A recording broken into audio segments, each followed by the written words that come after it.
ولد يسوع كريستوس ود داويد ود أبراهام قصر خلته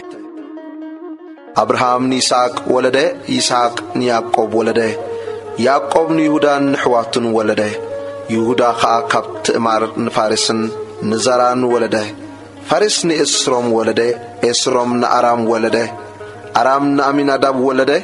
أميناداب نأسون ولده نأسون سلمون ولده سلمون كابراكب نبعاز ولده بعاز كابروت نإيوبيد ولده إيوبيد نإسي ولده قصر شدشته السين نقص داويد ولده نقص داويد كاب سبيت أوريان سلمون ولده سلمون ربعام ولده ربعام نأبيا ولده أبيا نأسا ولده أساني يسافات ولده يسافات نإيرام ولده إيرام نأزيا ولده أوزيان إياتام ولده إياتام نأكاز ولده أكاز نهزكياس ولده هزكياس نمناسي ولده مناسي نأمون ولده أمون يسياس ولده يسياس كا بالزمن مركو بابيلون نإيكونيان نحواتن ولده قطر عسر تخلته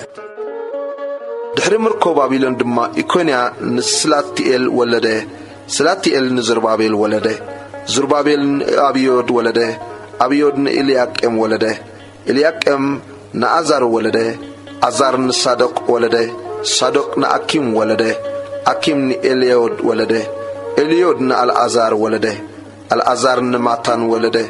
ماتان نياقوب ولده يعقوب نيسيف حصي مريم ولده كاب آدم أتي كريستوس زبحال زلو يسوس تولده قطر عسر تشوعته امبارسي كل ولدو كاب أبراهام كسع داويد 14 ولدو كاب داويد كسع مركو بابيلون 14 ولدو كاب مركو بابيلون كسع كريستوس دما 14 ولدو إيو لدت يسوس كريستوس قطر عسر تشومنته لدت يسوس كريستوس كمزيو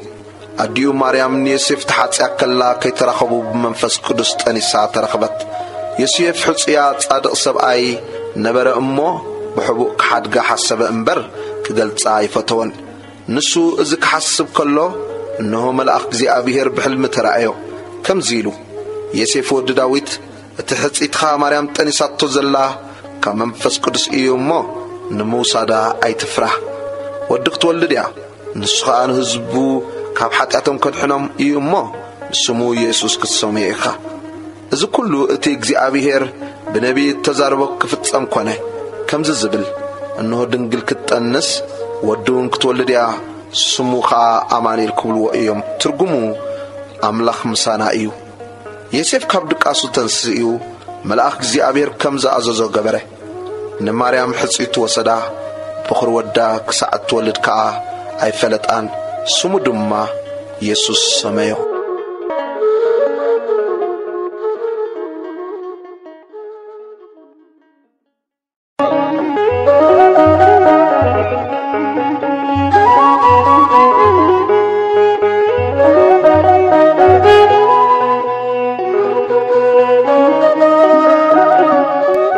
وانجيل ماتيوس معراف كلته ممتع سب طبب قطري حاده يسوس بالزمن نغوس هيرودوس أبيتليهم نا يهودا مستولده إنه سب طبب اتتولده نغوس أيهود أبيالو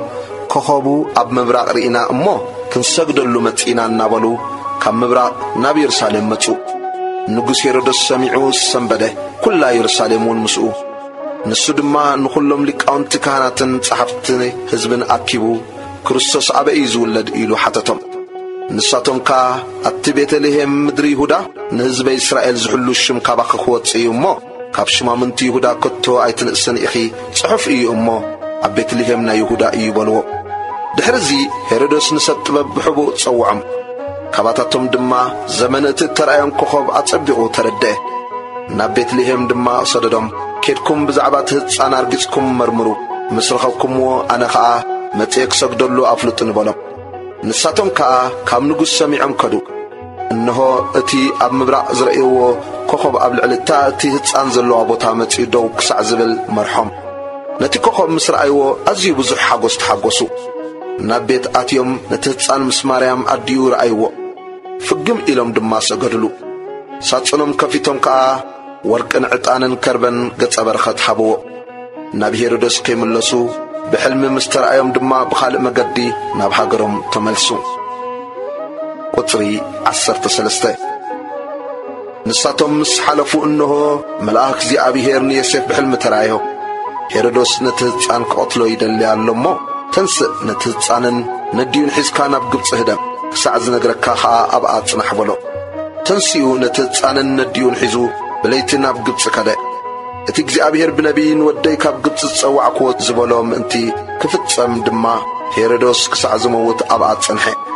ሽዑ ሄሮድስ ሰብ ጥበብ ከም ዘላጐጽሉ ምስ ረአየ ብዙሕ ኰረየ እሞ ንኹሎም ህፃናት ቤተልሔምን ኣብ ኩሉ ጎደቦታታ ብዝጸንሑን ካብ ሰብ ጥበብ ኣርጊጹ ብዝሓተቶ ዘመን ወዲ 2 ዓመትን ካብኡ ንታሕትን ንዘለዉ ሁሉ ኢኹ ኣቕተለ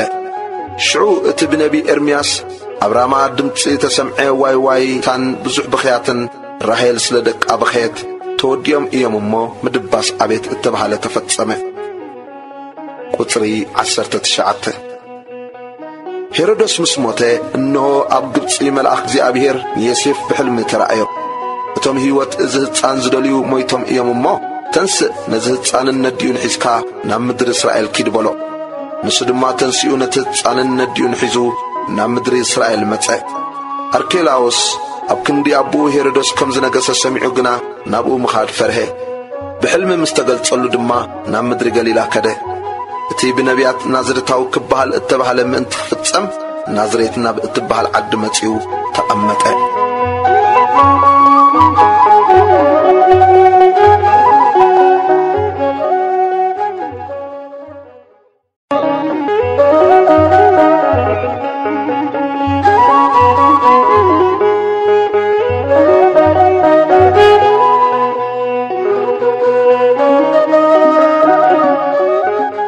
ወንጌል ማቴዎስ ምዕራፍ 3 ስብከት ዮሐንስ መጥምቅ ቁጥሪ 1-2 በትወርሓት እቲ ዮሐንስ መጥምቅ መንግሥተ ሰማያት ቀሪባ ኣላ እሞ ተነስሑ ኢሉ እናሰበኸ ናብ በረኻ ይሁዳ መጸ እቲ ብነቢ ኢሳያስ ኣብ በረኻ ዝእውጅ ድምፂ ኣዋጅ ነጋሪ ጎደና እግዚኣብሔር ጽረጉ መገዱን ኣቕንዑ ኢሉ እተነግረሉ ንሱ እዩ ክዳን ዮሐንስ ካብ ጸጉሪ ግመል ነበረ ዕጣቕ ሕቑ ድማ ፈልቂ ቀለቡኻ ኣንበጣን መዓርሰን ካልን ነበረ ሽዑ ኢየሩሳሌምን ኩላ ይሁዳን ብዘላ ሃገር ዙርያ ዮርዳኖስን ናብኡ ወጸት ኃጢአቶም እናተኣመኑ ከዓ ኣብ ሩባ ዮርዳኖስ ብኡ ይጥመቑ ነበሩ ካብ ፈሪሳውያንን ሰዲቃውያንን ብዙሓት ናብ ጥምቀቱ ክመጹ ምስ ረአየ ግና በሎም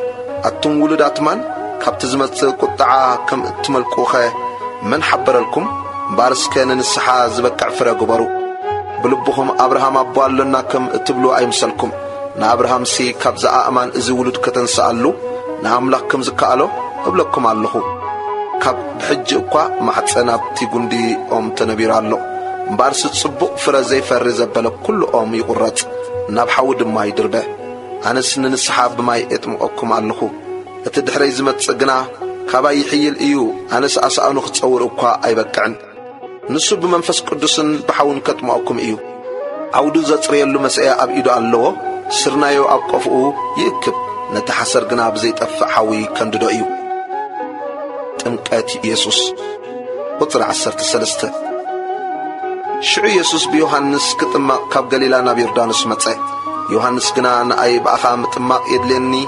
ንስኻ ዶ ናባይ ትመጽእ ኢሉ ኣበዮ ኢየሱስ ከዓ ኩሉ ጽድቂ ክንፍጽም ይግባአና እዩ እሞ ሕጅስ ይኹን ዳ ሕደግ ኢሉ መለሰሉ ድሕሪዚ ፈቐደሉ ኢየሱስ ምስ ተጠምቀ ብኡ ካብ ማይ ወፀ ኖኻ ሰማያት ተኸፍተ መንፈስ ኣምላኽ ድማ ከም ርግቢ ወሪዱ ኣብ ርእሱ ክቕመጥ ረአየ እንሆ ድማ ብኡ ዝሰመርኩ ፍቱው ወደይ እዚ እዩ ዝብል ድምፂ ካብ ሰማይ መጸ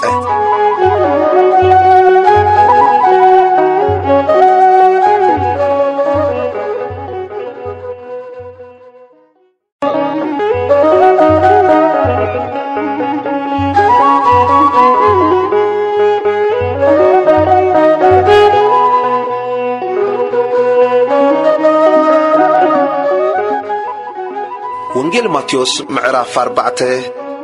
ኢየሱስ ብዲያብሎስ ከም ዝተፈተነ ቁጥሪ 1 ሽዑ መንፈስ ንኢየሱስ ብዲያብሎስ ክፍተን ናብ በረኻ ኣውፅኦ 40 መዓልትን 40 ለይትን ምስ ጾመ ድሕሪ ዝጠመ እቲ ፈታኒ ድማ መጺኡ ወዲ ኣምላኽ እንተኾንካስ እዛ ኣእማን እንጌራ ክኸውን በል በሎ ኢየሱስ ግን ሰብ ካብ ኣፍ ኣምላኽ ብዝወፅእ ኩሉ ቃል እምበር ብእንጌራ ጥራይ ኣይነብርን ጽሑፍ እዩ ኢሉ መለሰሉ ሽዑ ዲያብሎስ ናብታ ቅድስቲ ከተማ ወሲዱ ኣብ ገምገም ቤተ መቕደስ ደው ኣበሎ እግርኻ ብእምኒ ከይትዕንቀፍ ብእዳም ከልዑልኻ ንመላእኽቱ ምእንተኻ እዚ ዝጽሑፍ ኣሎ እሞ ወዲ ኣምላኽ እንተኾንካስ ብታሕቲ ገጽካ ጽደፍ በሎ ኢየሱስ ንእግዚአብሔር ኣምላክካ ኣይትፈታተኖ ድማ ጽሑፍ ኣሎ በሎ ዲያብሎስ ከም ብሓድሽ ናብ ኣዝዩ ነዊሕ ከረን ወሲዱ መንግስታት ኩሉ ዓለምን ክብረተንን ኣርኣዮ እሞ ፍግም ኢልካ እንተሰገድካለይ እዚ ኩሉ ክህበካ የበሎ ሽዑ ኢየሱስ ንእግዚአብሔር ኣምላክካ ስገድ ንበይኑ ድማ ተገዛ ጽሑፍ ኣሎ እሞ ኪርሓቕ ሰይጣን በሎ ድሕሪ እዚ ዲያብሎስ ሓደጎ እንሆ ድማ መላእኽቲ መጺኦም ኣገልገልዎ ኢየሱስ ኣብ ገሊላ ክምህር ከም ዝጀመረ ቁጥሪ 12 ኢየሱስ ማእሰርቲ ዮሐንስ ሰሚዑ ናብ ገሊላ ድሕር በለ ናዝሬት ሓዲጉ ድማ ኣብ ወሰን ዛብሎንን ንፍታሌምን ኣብ ጥቓ ባሕሪ ናብ ዘላ ቅፍርናሆም መጺኡ ተቐመጠ እቲ ብነቢይ ኢሳይያስ እተባህለ ክፍጸም ከምዚ ዝብል ምድሪ ዛብሎንን ምድሪ ንፍታሌምን መገዲ ባሕሪ ማዕዶ ዮርዳኖስ ገሊላ ኣሕዛብ ኣብ ጸልማ ዝነብር ህዝቢ ዓብዪ ብርሃን ረአየ ኣብ ዓዲ ሞትን ድኒኣን ንዝነብሩ ድማ ብርሃን ወጸሎም ኢየሱስ 4 ገፈፍቲ ዓሳ ከም ዝጸውዐ ቁጥሪ 17 ኢየሱስ ካብኡ ነጀው መንግሥተ ሰማያት ቀሪባ ኣላ እሞ ተነስሑ እናበለ ክሰብኽ ጀመረ ኣብ ጥቓ ባሕሪ ገሊላ ክመላለስ ከሎ ክልተ ኣሕዋት ጴጥሮስ ተባሂሉ ዘሎ ስምዖንን እንድርያስ ሓውን ገፈፍቲ ዓሳ ነበሩ እሞ መርበቦም ናብ ባሕሪ ክድርብዩ ረአየ ኢየሱስ እውን ኣነ ድማ ገፈፍቲ ሰብ ክገብረኩም እየ ንዑ ሰዓቡን ይበሎም ብኡብኡ መርበቦም ሓዲጎም ሰዓብዎ ካብኡ ሓሊፉ ክልተ ካልኦት ኣሕዋት ያዕቆብ ወዲ ዘብድዮስን ዮሐንስ ሓውን ምስ ዘብድዮስ ኣቦኦም መርበቦም ኣብ ጃልባ ክዕርዩ ረአየ እሞ ጸውዖም ንሳቶም ከዓ ነታ ጃልባን ኣቦኦምን ሓዲጎም ብኡብኡ ሰዓብዎ ኢየሱስ ከም ዝመሃረን ከም ዘሕወየን ቁጥሪ 23 ኢየሱስ ድማ ኣብ ኩላ ገሊላ ኣብ ቤት ጸሎቶም እናመሃረ ወንጌል መንግሥቱን እናሰበኸ ኩሉ ሕማምን ኣብ ህዝቢ ዘሎ ኩሉ ድናሰን እናሐወየ ይዘውር ነበረ ወሪኡውን ኣብ ኩላ ሶርያ ወፀ ንኹሎም ሕሙማት ከዓ በብዓይነቱ ሕማም ዘለዎምን ቃንዛን ኣጋንንቲ ዘለዎምን ሕማም ባርያ በብወርሒ ዝለዓሎምን መጻጓዓትን ናብኡ ኣምጽሉ ንሱ ድማ ኣሕወዮም ካብ ገሊላን ካብ 10 ዓድን ካብ ኢየሩሳሌምን ካብ ይሁዳን ካብ ማዕዶ ዮርዳኖስን ከዓ ብዙሓት ሰብ ሰዓብዎ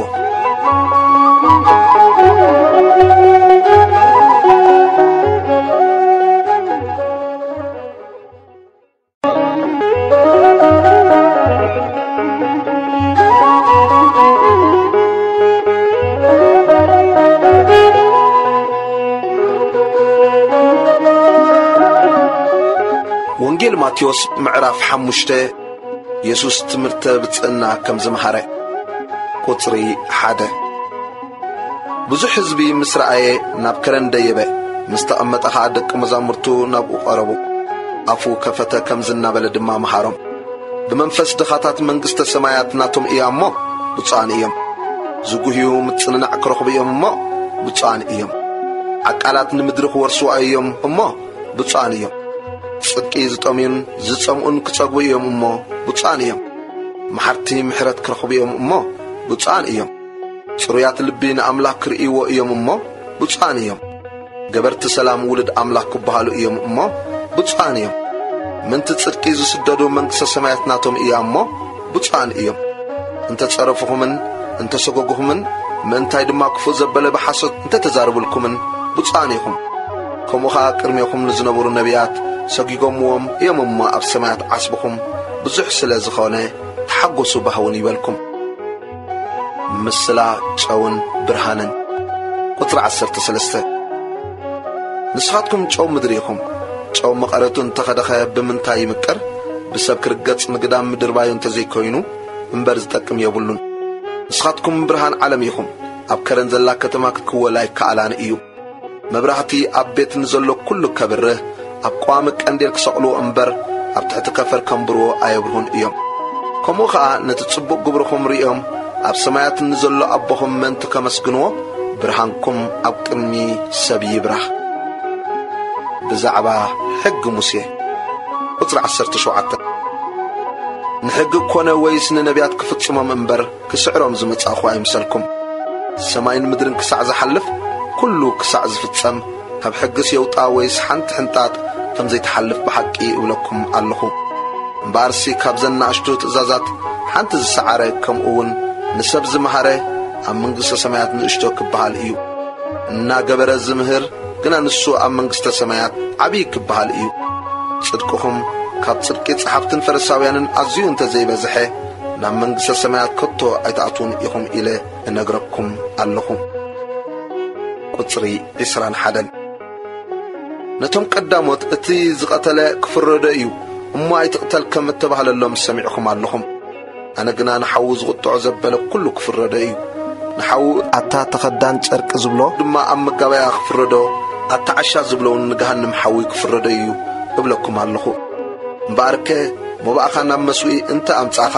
ሓውኻ ሓዚኑልካ ምህላው ኸዓ ኣብኡ እንተሓሰብካ ነቲ መባእካ ኣብኡ ኣብ ቅድሚ መስዊዕ ደጎ ኪድ ቅድም ምስ ተሓውካ ተዓረቕ ድሓር ድማ ተመሊስካ መባእኻ ኣቕርብ። ምስ መባእስትኻ ድማ ገና ኣብ መንገዲ ኮለኻ ቀልጢፍካ ምስኡ ተዓረቕ። እንተዘይኮነስ እቲ መባእስትኻ ንፈራዲ ኣሕሊፉ ከሂበካ ፈራዲውን ንግልያኡ ናብ ቤት ማእሰርቲ ከዓ ተኣቱ። እታ መወዳታ ቄድረንቴን ክሳዕ ትፈዲ ካብኣ ከም ዘይትወፅእ ብሓቂ ይብለካ ኣለኹ። ቁጽሪ 27 ነቶም ቀዳሞት ኣይትዘሙ ከም እተባህለሎም ሰሚዕኹም ኣለኹም። ኣነ ግና ንሰበይቲ ክብህጋ ዝጥምታ ኩሉ ብልቡ ፈጺሙ ኣብኣ ዘመወ እብለኩም ኣለኹ። የማነይቲ ዓይንኻ እንተ ኣስሓተትካ ካብኻ ጐጥጒጥካ ደርብያ። ብዘሎ ስጋኻ ኣብ ገሃንም ካብ ዝኣቱስ ሓንቲ ኣካልካ እንተ ጠፍአት ይሕሸካ። የማነይቲ ኢድካ እንተ ኣስሓተትካውን ካብኻ ቖሪጽካ ደርብያ። ብዘሎ ስጋኻ ኣብ ገሃንም ካብ ዝኣቱ ሓንቲ ኣካልካ እንተ ጠፍአት ይሕሸካ። ንሰበይቱ ዝፈትሓ ጽሕፈት መፍትሕኣ ይሃባ ተባህለ። ኣነ ግና ብዘይ ምኽንያት ዝሙት ንሰበይቱ ዝፈትሓ ዘበለ ኩሉ ዘማዊት ገበራ። እቲ ፍትሕቲ ዘእቱ ድማ ዘመወ እብለኩም ኣለኹ። ቁጽሪ 33 ድማ ነቶም ቀዳሞት መሓላኻ ንእግዚአብሔር ሃቦ እምበር ብሓሶት ኣይትምሓል ከም እተባህለ ሰሚዕኹም ኣለኹም። ኣነ ግና እብለኩም ኣለኹ ብሰማይ ኮነ ዝፋን ኣምላኽ እዩ እሞ ብምድሪ ኮነ መርገጽ እግሩ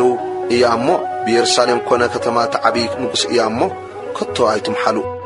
ካብ ጸጉሪ ርእስኻ ሓንቲ ክትጻዕዱ ወይስ ከተጸልም ኣይትኽእልን ኢኻ እሞ ብርእስኻ እኳ ኣይትምሓል። ንገርኩምሲ እወ ኣይኮነን ደኣ ይኹን። ካብዚ ዝበዝሐ ካብቲ ክፉእ እዩ። ቁጽሪ 38 ዓይኒ ክንዲ ዓይኒ ስኒ ክንዲ ስኒ ከም እተባህለ ሰሚዕኹም ኣለኹም። ኣነ ግና እብለኩም ኣለኹ ንኽፉእ ኣይትቃወምዎ። የማነይቲ መልትሕኻ ንዝወቕዓካ ግና እታ ካልእቲ እውን ምለሰሉ። ነቲ ኩማጎተካ ቀምሽካ ኸዓ ክወስድ ዝደሊ እታ ኽዳንካውን ሕደገሉ። ሓደ ምዕራፍ ንዝሰሓበካ ክልተ ምዕራፍ ምስኡ ኺድ። ንዝለመነካ ሃቦ ካባኻ ክልቃሕ ንዝደልውን ኣይትኽልኣዮ። ቁጽሪ 43 ብጻይካ ፍቶ ጸላኢኻ ጽላእ ከም እተባህለ ሰሚዕኹም ኣለኹም። ኣነ ግና እብለኩም ኣለኹ ጸላእትኩም ፍተው፣ ንዝረግሙኹም መርቑ። ውሉድ እቲ ኣብ ሰማያት ዘሎ ኣቦኹም ምእንቲ ክትኮኑ ንሱ ንኽፉኣትን ንሕያወትን ፀሓይ የብረቕ። ንጻድቃንን ንሓጣንን ድማ ዝናብ የዝንብ እዩ እሞ ንዝጸልእኹም ጽቡቕ ግበሩ። ስለቶም ዝጸርፍኹምን ዝሰግኹምን ጸልዩ። ነቶም ዝፈትኹም እንተፈትኹም እንታይ ዓስባ ኣለኩም? ተገውትስ ከምኡ ዶ ይገብሩ ኣይኮኑን? ንሕዋትኩም ጥራይ ብጽቡቕ እንተተቐበልኩም ከ እንታይ ሓለፋ ገበርኩም? ኣሕዛብሲ ከምኡ ዶ ይገብሩ ኣየለውን? እምበኣርከ ከምቲ ሰማያዊ ኣቦኹም ፍጹም ዝኾነ ንስኻትኩም እውን ፍጹማት ሁኑ።